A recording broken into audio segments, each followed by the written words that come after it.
এই সেক্টরটা আসলে আপনি ক্যারিয়ার হিসেবে কেন চুজ করেছিলেন? মানে আহ, আপনার পার্সোনাল এক্সপেরিয়েন্স আমি জানতে হ্যাঁ, চাচ্ছি। আসলে পার্সোনাল এক্সপিরিয়েন্স বলতে যদি মানে কি বলে মানে অনেস্টলি যদি বলি, এইটা আসলে প্ল্যানিং মাফিক আর কি আমি শুরু করিনি।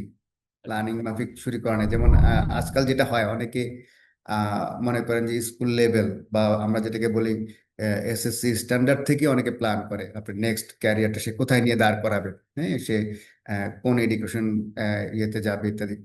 তো আমি আসলে ওইভাবে শুরু করিনি। আমি স্টুডেন্ট থাকা অবস্থায় আমি আসলে চেষ্টা করছিলাম কিভাবে আসলে জব লাইফে এন্টার করা যায় আর কি। হ্যাঁ, কারণ আমাদের এখানে তো বুঝে নিত যে আহ, আমরা যখন পড়ালেখা করি এই আহ, আপনার কি বলে লেট নাইনটিজ এর দিকে, তো তখন তো মানে পড়ালেখার যেটা সেশন জট আদার সবকিছু মিলে একটা ছিল।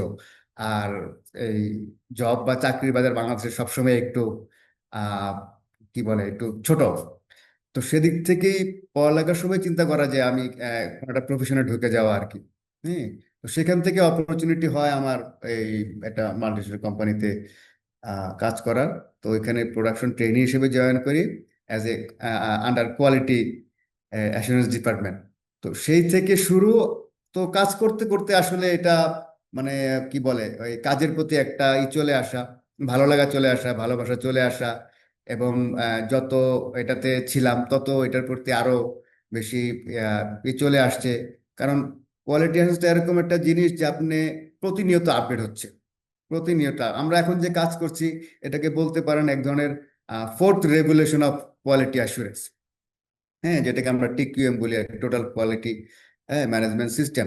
তো এটা শুরু হয়েছিল আরো আগে। মনে করেন যে আগে আগে কি করা, ডিফেক্ট চেক করা হতো, তারপরে ইন্সপেকশন সিস্টেম, তারপরে কোয়ালিটি কন্ট্রোল সিস্টেম, এখন কোয়ালিটি অ্যাসুরেন্স।